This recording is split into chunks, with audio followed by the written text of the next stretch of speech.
इस तरह के तमाम मामला हैं। मेरा तरीका ये है कि मैं उन चीज़ों को जो तारीख के मुसल्लमात हैं अलग कर लेता हूँ और अखबार अहाद को अलग कर लेता हूँ। अब इसमें जो चीज़ मुसल्लमात में जुमला मुसल्लमात है जिसका कोई भी इनकार नहीं करता, वो ये है कि रिसालत पाक सल्लल्लाहु अलैहि वसल्लम का जस्द मुबारक हुजरे से बाहर नहीं लाया, और जिस तरीके से हम सफ़ें बांध कर इकट्ठे होकर नमाज जनाजा पढ़ते हैं उस तरह से नमाज जनाजा भी नहीं। ये बात तो मिन जुमला मुसलमान है, कोई भी इसका इनकार नहीं करता। जाहिर है कि जब रिसालत पाक सल्लल्लाहु अलैहि वसल्लम के जुमे के इज्तिमात, ईदैन के इज्तिमात सब के सब तारीफ में मज़कूर हैं, तो ये तो सबसे बड़ा मौका था। जनाजे का इज्तिमा अगर हुआ होता या जसद मुबारक को बाहर लाया गया होता तो ये ऐसी चीज़ नहीं थी जिसके बारे में अदना दर्जे में भी इख्तलाफ का इम्कान होता। इसको हज़ारों लोग देखते, हज़ारों लोग रवायत करते, उस जनाजे में शमूलियत को बयान करते, तो ये बात तय है। अब अगर ये बात तय है तो इसका एक लाजमी नतीजा है, यानी जब आप किसी चीज़ को एक तारीखी मुसल्लमे की हैसियत से कबूल कर लेते हैं तो उसके लवाज़िम और नताइज भी कबूल करने चाहिए। कि अगर फिलवाक़िया ऐसा ही था कि जसद मुबारक बाहर नहीं लाया गया और लोगों ने हुजरे के अंदर जाकर 10-10, 15-15 की जमात की शक्ल में रिसालत पाक सल्लल्लाहु अलैहि वसल्लम के लिए दुआ की है, तो अंदाजा कर सकते हैं कि सहाबा किराम की कम से कम तादाद का भी अंदाजा लगाया जाए तो उसमें कितना वक्त लगना चाहिए था। तो मेरे ख्याल में ये 2-3 दिन तो लगे। अब उसमें अल्लाह ताला ने क्या एहतमाम किया अपने पैगंबर के मामले में, ये कोई बड़ी चीज़ नहीं है। पैगंबरों के बारे में इस तरह की चीज़ें होती रहती हैं।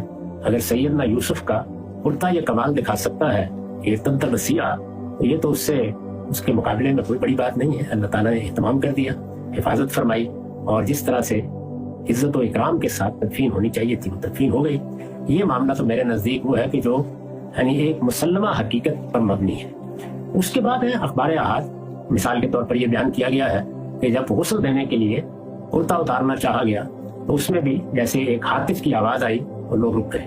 या जिस तरीके से तदफीन के बारे में बहस मुबासा हुआ तो सैयदना सिद्दीक ने यह बयान कर दिया कि नहीं, पैगंबर जिस जगह दुनिया से रुखसत होता है उसको उसी जगह दफन कर दिया जाता है। या जैसे मिसाल के तौर पर यह बयान किया जाता है कि कब्र किस तरह की बनाई जाएगी, उसमें जब इख्तलाफ हुआ तो 2 तरीके थे, तो लोगों ने उस मौके पर यह राय कायम की कि दोनों लोगों की तरफ, यानी दोनों तरीकों से कब्र बनाने वालों की तरफ पैगाम भेज दिया जाए। जो पहले आ जाएगा उसी को अल्लाह का फैसला समझा जाएगा, यानी पूरे का तरीका गोया इख्तियार कर लिया। तो ये अखबार अहाद है, बिल्कुल माकूल है, समझ में आने वाली बात है, कोई वजह नहीं कि इनकार किया जाए। तो मेरे नजदीक ये तरीका है।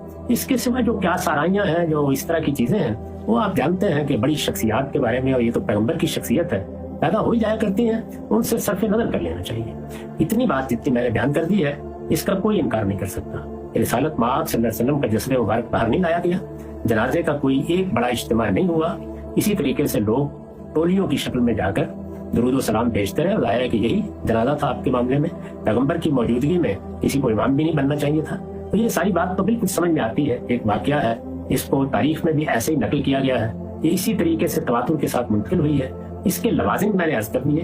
अखबार अहाद में जो चीज माकूल लगती है, जैसे कि इब्ने खुल्दून ने कहा है कि उसमें सनद असल चीज नहीं होती, मुताबिकत अहवाल असल चीज होती है, उसको कबूल कर लेना चाहिए। जो आदमी उससे इख्तलाफ करता है उसको भी हक हासिल है, इख्तलाफ करने दीजिए। मेरे नजदीक इस तरह की चीजों को मौजूद बहस भी नहीं बनना चाहिए।